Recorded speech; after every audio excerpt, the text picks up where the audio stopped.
नमस्कार जी, सभी को बहुत प्यार भरा नमस्कार। मैं रजनी चड्ढा, मेरे चैनल में आप सबका स्वागत है। दिल से आप सबका स्वागत करती हूँ, हृदय से आप सबको प्रणाम करती हूँ।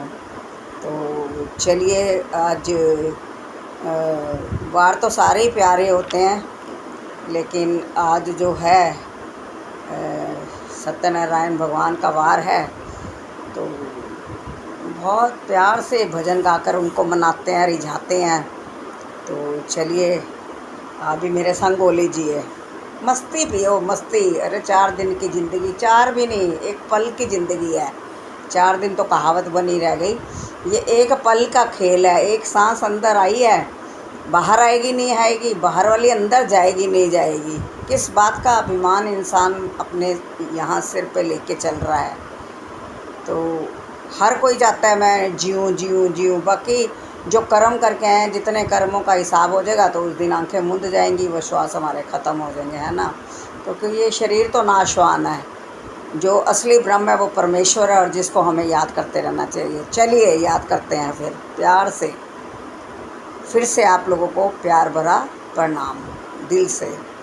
मैंने मानुष जन्म तुझको हीरा दिया, मैंने मानुष जन्म तुझको हीरा दिया। इसको वृथा गवाए तो मैं क्या करूं, इसको वृथा आए तो मैं क्या करूं। चारों वेदों में सब कुछ बता ही दिया, चारों वेदों में सब कुछ बता ही दिया। तेरी समझ में ना आए तो मैं क्या करूं, तेरी समझ में ना मैं क्या करूं। मैंने मानुष जन्म तुझको हीरा दिया, मैंने मानुष जन्म तुझको हीरा दिया।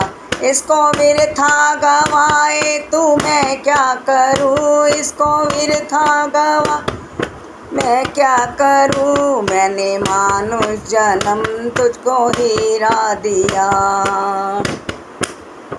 मेवा मिष्ठान खाने को सब कुछ दिया, मेवा मिष्ठान खा सब कुछ दिया। फूल फल आदि सब कुछ पैदा किया, फूल फल कुछ पैदा किया। फिर भी मांस मदिरा खाए तो मैं क्या करूं, फिर भी मांस मदिरा खाए मैं क्या करूं। 1 मिनट यहाँ मैं रुकूंगी।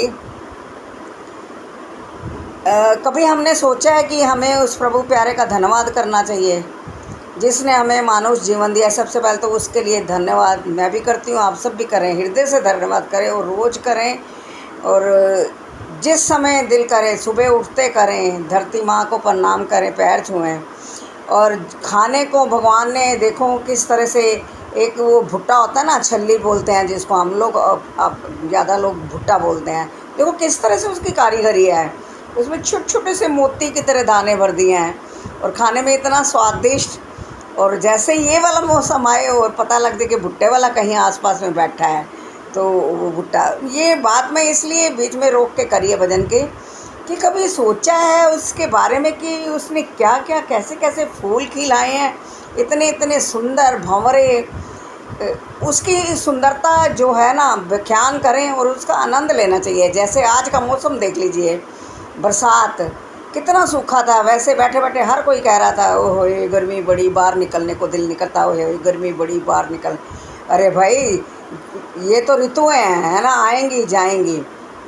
और पोल्यूशन जो है हम लोगों ने फैला रखा है ना, ढेर ढेर एसी जला के बैठोगे तो यही कुछ है। अब हमने तो फिर ज़िंदगी गुजार ली, आने वाले बच्चों के लिए सोचिए क्या हाल है। आजकल मैं एक ऐड देख रही हूँ टीवी में, वो ऐड आ रही है, देख के आंखों में मेरे तो आंसू आते हैं। मैं रोज़ ऐड जो है, मैं सत्संग लगाती हूँ शाम को गुरु माँ का, उसमें ऐड आती है, वो पानी के लिए दिखाया। तो उन्होंने एक चाय की ऐड है, लेकिन वो जो बच्चा स्कूल में दिखाया है कि कुछ अपने विचार प्रकट कर रहा है, रख रहा है, वो पानी के ऊपर रख रहा है कि भाई आप लोगों ने तो देख लिया, हमारा क्या होगा, हम कैसे जिएंगे।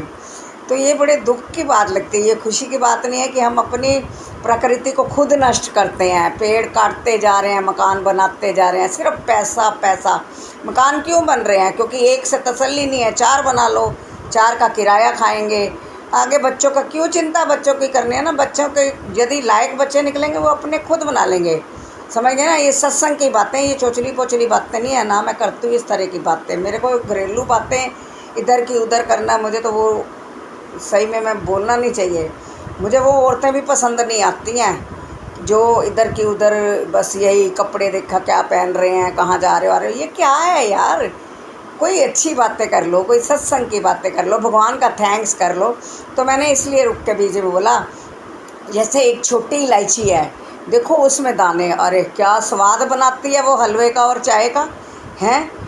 अरे एक बारी सोचो तो सही, एक बारी भगवान के बारे में, भगवान से मांगते ही रहते हो, दुकान दे दे, मकान दे दे, ये दे दे, वो कर दे, वो इच्छा पूरी कर दे। अरे भाई थैंक यू तो करो। आज कितना बढ़िया मौसम उस परमात्मा ने, क्या रिम झिम बारिश करी है, मज़ा आ गया उस बारिश में नहाने का। अरे सारे पौधे, मिट्टी धुल गई, सब इतना बढ़िया हो गया है। अभी तक हवा जो है फर्स्ट क्लास चल रही है। तो चलिए थैंक यू भी करना, और रोज़ करना है, हर वक्त करना है उसका थैंक यू, क्योंकि वही दे रहा है तो हम खा पा रहे हैं। हमारी हिम्मत नहीं है। इंसान आदमी सोचता है मैं कमाने जा रहा हूँ तो तब मेरे घर का खर्चा चलता है। अरे उसकी क्या हिम्मत जो एक पैर आगे चला के दिखा दे। यदि भगवान रोक देगा उसका पैर चलने को, उसका पैर लंगड़ा कर देगा, अपाहिज कर देगा, तो कैसे वो खाना ले आएगा ना। ये सब उस परमात्मा को थैंक्स करिए, वो परमात्मा देता है, किसी को भूखा नहीं सोने देता है। ठीक है, चलिए आगे गाते हैं, फिर से गा लेते हैं एक बार इसको।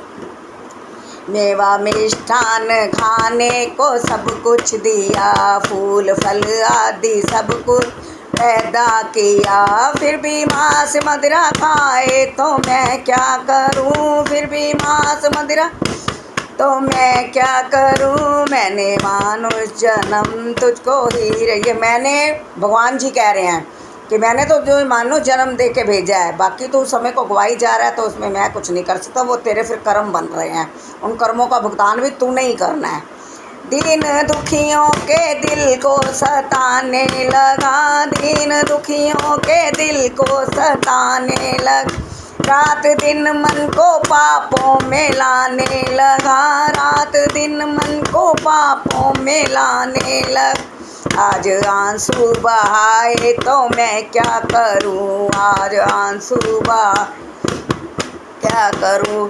तो ये हमारी समझ लो एक किस्म की भजन के साथ अर्थ बताते जा रहे हो। कर्म चल रहे हैं कि जब हम कोई बुरा काम करते हैं, किसी को सताते हैं, हमें नहीं पता चलता है, लेकिन वो उस टाइम जो है हमारा कर्म बन गया।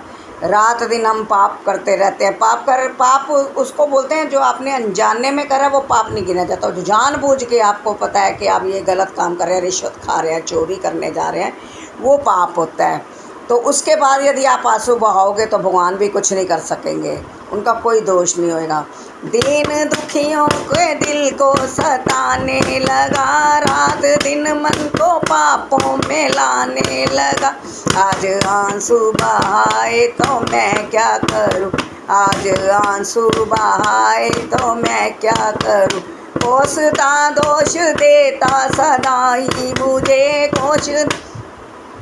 कोसता दोष देता सदा ही मुझे, मुझको ये ना मिला, मुझको मिला, मुझको ये ना मिला, मुझको वो ना मिला। तेरी समझ में ना आए तो मैं क्या करूं, तेरी समझ में ना आए तो मैं क्या। देखिए हम कोसते हैं, ये नहीं मिला, वो नहीं मिला, हर वक्त हमारे जो एक जेन्युइन बंदा है, जो इस रास्ते पर नहीं चल रहा, या जिसको अभी तक गुरु ने अपने हाथों में नहीं पकड़ा है, हमारी हस्ती नहीं है, हमारे बहुत ही कोई अच्छे कर्म होते हैं, और विरले लोग ही होते हैं जो संत आके उनका हाथ पकड़ते हैं, वो भगवान के रूप में आते हैं। तो जब हम क्या होता है ना, फिर हम अपनी किस्मत के जो दोष होते हैं ना, क्योंकि जब करते रहते हैं इधर उधर के गलत पलत सब, उस टाइम तो हमें पता नहीं चलता, तो फिर भगवान को कोसते हैं। उनका क्या दोष है, वो तो कहते हैं अच्छे कर्म करो, भक्ति में मन लगाओ।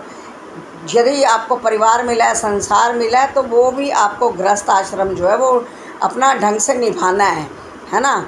तो दोष भगवान को नहीं देना, अपने कर्म खुद बनाई जा रहे हो, तो भगवान क्या करेंगे, कर्म भुगतान तो हमें ही करना है। ठीक है, कहता हूँ आजा तू मेरी शरण।